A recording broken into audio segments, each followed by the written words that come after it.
안녕하세요, 헌터입니다. 오늘 분석해볼 기업은 삼성 SDI입니다. 작년에는 80만원까지 올라주면서 좋은 흐름 이어갔지만 올 초까지 크게 좀 오랜 기간 조정을 받으면서 30만원대까지 내려왔습니다.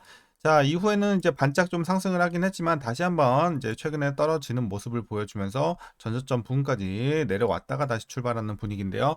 자, 이런 상황에서 우리가 계속해서 좀 하반기에는 좀 회복이 되면서 내년까지 좋은 흐름 이어갈 수 있을지 향후 주가의 흐름 분석을 통해서 예측을 좀 해보도록 하겠습니다. 자, 그리고 이제 앞으로 보유자분들 대응이 중요하겠는데요. 목표가는 향후 어디까지 설정해 놓고 우리가 보유해 나가야 될지, 그리고 투자 기간 어떤 식으로 설정을 해야 되겠으며, 이제 물려 계신 분들이 대부분인 구간인 만큼 이제 물타기 중요하겠죠. 여러분들 평단 관리는 또 어떤 식으로 진행하면서 대응해야 될지 자세한 투자 전략 함께 알아보도록 하겠고요. 주가가 많이 내려온 만큼 이제 저가 매수의 기회로 이제 신규 진입 또 노려볼 수 있는 메리트 있는 구간일지까지 같이 알아보도록 하겠습니다. 자, 이어서 수급 상황입니다. 한 달 기준으로 개인이 샀고요. 외국인이 팔았습니다. 기관은 중립을 보여줬습니다. 다만 최근에는 스탠스에 약간의 변화가 생기긴 했습니다. 뭐 큰 흐름에서의 포지션은 큰 변동은 없는데, 개인은 아무래도 최근에 매도세가 좀 나와주면서 조금 중립적인 모습을 보여주고 있는 상황이고요. 외국인은 여전히 매도가 약간은 강하지만 그래도 과거 대비해선 조금 매도가 약해진 모습은 그래도 좀 긍정적으로 보여집니다. 그리고 기관은 오히려 과거에 매도세가 셌지만 최근에는 매수세가 굉장히 강한 모습을 보여줘서 긍정적인 움직임 이어오고 있습니다. 그래서 약간의 스탠스의 변화는 조금 생겼습니다. 자, 이어서 공매도 관련해서는 여전히 금지가 됐기 때문에 분석은 생략하도록 하겠습니다. 그럼 바로 재무제표 분석 시작해 보도록 하겠습니다. 2019년도 매출부터 확인해 보겠습니다. 10조, 11조, 13조, 20조 한 번에 크게 올랐고요. 자, 22조 올해는 쉬어가면서 거의 비슷한 횡보 느낌으로 보시면 될 것 같습니다. 그래서 작년까지는 꾸준하게 우상향, 올해는 쉬어간다 이렇게 보시면 되겠고, 다시 한번 내년부터 크게 상승이 시작이 될 것으로 보여지고 있습니다. 자, 이어서 영업이익 보도록 하겠습니다. 4천, 6천, 1조, 1조 8천 꾸준하게 올라줬고 작년에 꺾입니다. 1조 6천, 1조 5천까지 내려오는 현재 자, 올해 상황입니다. 그래서 작년 올해는 조금씩 눌리고 있는 상황이다. 그리고 반등은 내년에 크게 들어오는 2조 대, 2조 6천까지. 그래서 이렇게 좀 보시면 될 것 같습니다.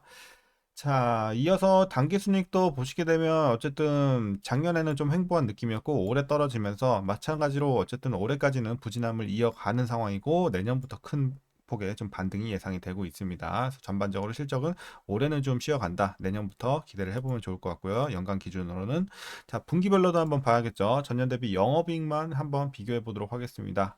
자, 1분기 3,700에서 2,200억. 그래서 이제 좀 크게 눌렸던 1분기였고요. 2분기에는 4,500에서 3,400 여전히 눌림세 진행이 되고 있습니다. 그리고 3분기에는 4,900에서 4,400. 그래서 2분기, 3분기 가면서 이 어쨌든 전년 대비 하락폭은 좀 줄여가고 있어요. 그리고 전년 대비 전 분기 대비해서도 계속해서 올라주고 있는 흐름은 긍정적이나 전년 대비해서는 여전히 조금 눌리고 있죠. 3분기. 그리고 4분기부터 본격적으로 상승이 시작이 됩니다. 3천에서 5천원까지. 그래서 어쨌든 실적이 전년 대비 개선이 되는 자, 올라가는 구간은 4분기부터 좀 진행이 된다 이렇게 보시면 될 것 같습니다. 자, 그래서 실적 모멘텀은 이제 올해 말로 좀 보시면 될 것 같고요. 이어서 이제 부채 비율 보도록 하겠습니다. 56, 61, 69, 75. 자, 과거에 60대 그리고 최근에는 70대 유지가 되고 있습니다. 그래서 뭐 전반적으로 부채 비율은 크게 높았던 적은 없네요. 그래서 꾸준하게 좀 안정적으로 유지를 해주고 있고요. 자, 이어서 ROE 보도록 하겠습니다. 2, 4, 8, 12까지 올라줬습니다. 그래서 작년에 11 약간 떨어지긴 했지만 두 자릿수 여전히 유지가 됐지만 올해는 조금 아쉬워요. 올해는 8대까지 떨어지면서 어쨌든 수익성은 좀 악화가 됐지만 뭐 그렇다고 뭐 수익성이 아주 안 좋다까지는 아니에요. 하지만 이제 내년에는 다시 두 자릿수 진입이 예상이 되면서 큰 걱정은 없어 보이는 상황입니다. 그래서 수익성은 하락은 했지만 그래도 나쁘지는 않은 정도 유지가 되고 있고 내년부터 다시 또 기대를 해보자 이렇게 정리하겠고요. EPS도 뭐 비슷한 흐름이죠. 이제 다만 이제 작년까지 이제 최고치를 좀 찍었었고 올해는 좀 떨어지면서 28,000에서 22,000까지 떨어지고 마찬가지 내년 큰 반등 보시면 될 것 같습니다. 자, 올해 배당금 1,043원 기대가 되고 있습니다. 뭐 큰 변화는 없어요. 1,000 초반대에서 유지가 되고 있는 최근의 모습이고요. 만일 이대로 배당을 하게 된다면 현재 종가 기준으로 계산했을 때 연간 배당 수익률은 약 0.27% 나오고 있습니다. 그래서 어쨌든 뭐 배당은 거의 없다고 보시면 될 것 같습니다. 과거에도 그랬고요. 자, 이어서 마지막으로 현재 PER 16.84배, PBR 1.31배 나오고 있습니다. 그리고 현재 주가 밸류에이션 상황은요, 여전히 지금도 저평가 구간에 위치해 있다라고 보여지고 있습니다. 주가가 최근에 다시 떨어졌기 때문이죠. 자, 이렇게 보시면 될 것 같고요. 이어서 동사 관련 이슈 한번 살펴보도록 하겠습니다. 자, 먼저 2분기 실적입니다. 매출은 전년 동기 대비 14%, 그리고 영업이익은 30% 각각 하락할 것으로 추정이 되고 있어서 좀 아쉬운 모습입니다. 그래서 컨센서스를 좀 하회할 전망이고요. 자, 그 배경을 보시겠습니다. 매출 비중의 58%를 차지하는 이 중대형 전지의 매출은 전분기 대비 감소할 것으로 예상이 되는데요. 2분기 유럽 주요 3개국 전기차 판매량이 어쨌든 이제 전년 동기 대비해서 좀 아쉬운 모습이에요. 20% 감소하면서 배터리 신규 주문이 좀 감소를 했습니다.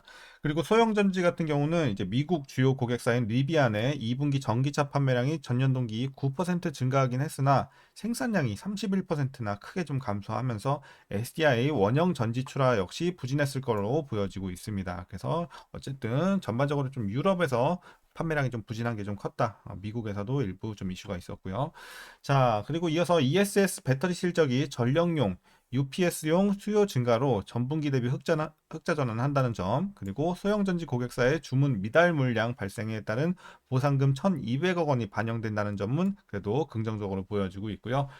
향후 진행될 미국의 이제 금리 인하와 더불어 내년 초에는 스텔란티스 합작한 이 미국 신공장 가동이 예정이 되어 있습니다. 그래서 내년을 기점으로 해서는 외형 성장과 이 AMPC 수치에 따른 이익 증가 기대감은 여전히 유효한 상황입니다. 그래서 중장기적인 관점에서는 또 긍정적인 요소가 여전히 남아 있는 상황입니다. 다만 일부 불확실성도 같이 존재하고 있는 상황입니다. 바로 정책 관련 리스크들인데요. 보시게 되면 내연기관차의 2035년 판매 금지 정책을 재검토하겠다 밝힌 유럽 국민당이 유럽의회 1당을 차지한 점, 그리고 바이든 역시 연비 규제 완화를 발표한 상황에서 트럼프 당선 리스크를 고려해 봤을 때 자동차 고객사들의 향후 2에서 3년 전동화 계획 조정 리스크가 큰 상황입니다. 그래서 뭐 얼마 전까지는 이제 바이든이랑 트럼프 지지율 격차가 1%밖에 나지 않았지만 이제 TV 토론 이후에는 3%까지 좀 차이가 벌어지면서 어쨌든 지금은 트럼프가 조금 더 높은 상황입니다. 지지율 측면에선. 그래서 이런 것들로 인해서 리스크는 조금 더 커진 상황입니다. 그래서 참고하셔야 되겠고요. 물론 뭐 결정된 건 아니니까 좀 더 지켜는 봐야겠지만요.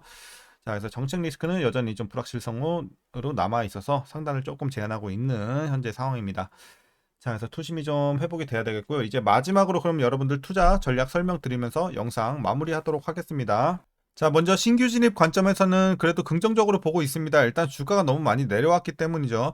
물론 지금 불확실성도 존재를 하는 만큼 가파른 상승 지금은 조금 기대하기는 힘들긴 합니다. 하지만 중장기적인 관점에서의 성장 동력은 여전히 좀 유효한 상황에서 불확실성을 감안을 하더라도 정책 리스크를 감안을 한다고 하더라도 주가가 너무 싼 상황이기 때문에 그런 것들 때문에 이제 주가 자체는 좀 긍정적이다. 하지만 앞으로의 있을 수익성 거기에 대해서는 우리가 조금 확신하기는 좀 힘든 상황이에요. 어쨌든 이런 불확실성이나 이런 것들이 좀 해소가 될 필요가 있겠고 아니면 오히려 실적으로 좀 크게 서프라이즈가 나온다든지 이런 걸로 좀 숫자로 보여준다는 이런 흐름이 나와줘야 우리가 이제 수익성을 좀 크게 기대를 해볼 수 있는 상황입니다. 하지만 뭐 주가는 어쨌든 긍정적인 상황이다. 싼 상황이기 때문에 좀 괜찮다고 지금 들어가서 위험할 건 전혀 없는 상황입니다. 자, 그래서 긍정적인 말씀 드렸고요. 이어서 보유자분들 대응 방법입니다. 자, 먼저 목표가부터 설정하도록 하겠습니다. 일단 저는 뭐 리스크들도 있다고 하더라도 상단은 많이 열려 있다고 생각을 하고 있습니다. 자, 68만 원 보고 있습니다. 자, 대충 요 정도 되겠죠? 68만 원까지 열려 있어서 지금은 우리가 목표 주가는 한 68만 원까지 충분히 노려볼 수 있겠다. 하지만 어쨌든 지금 재료 자체는 중장기적으로 봐야 되는 게 맞는 2차 전지의 업황이기 때문에 목표 주가에 너무 큰 의미를 둘 필요는 없을 것 같습니다. 아무래도 이제 중장기적으로 봐야 되는 현재 재료와 업황의 상황인 만큼 어쨌든 여러분들이 꾸준하게 좀 길게 긴 호흡으로 보시면서 가져가야 되는 상황이기 때문에 목표 주가에 있어서는 우리가 크게 뭐 의미는 두지 마시고 그냥 가이드라인 정도로만 보시면 될 것 같습니다. 자, 그래서 꾸준하게 좀 중장기로 보유하시는 전략 말씀을 드리겠고요. 자, 이제 마지막으로 위에서 물려 계신 분들 대응 방법입니다. 뭐 거의 대부분이 해당이 되겠죠. 자, 일단 물타기 전략이 중요하겠습니다. 제가 라인을 하나 더 드리도록 하겠습니다. 자, 45만 원 라인 하나 드리겠습니다. 자, 그래서 물타기 여러분들 평단 어디까지 위치시켜 주시는 게 좋냐면 자, 이상적인 라인은 45만 원이요. 이상적인 건 45만 원 밑으로 여러분들 평단 위치시켜 주시면 큰 걱정은 없어 보입니다. 그래서 가능하신 분들에 한해서는 45만 원 밑으로 맞춰 주시고 물론 너무 고점에서 물리신 분들은 사실 45만 원까지 조금 힘들 수도 있어요. 그래서 그런 분들은 이제 가능하신 데까지는 내려 주세요. 뭐 45만 원 근처까지라도 가능하시다면 조금 최대한 내려 주시고 꾸준하게 중장기로 보유하시는 전략은 마찬가지다. 이렇게 말씀드리겠습니다. 자, 오늘 영상 여기까지입니다. 여러분들 또 주말 잘 이어 나가시고요. 오늘 영상도 유익하셨다면 구독과 좋아요도 한 번씩 부탁드리도록 하겠습니다. 자, 그럼 오늘도 시청해주셔서 감사합니다.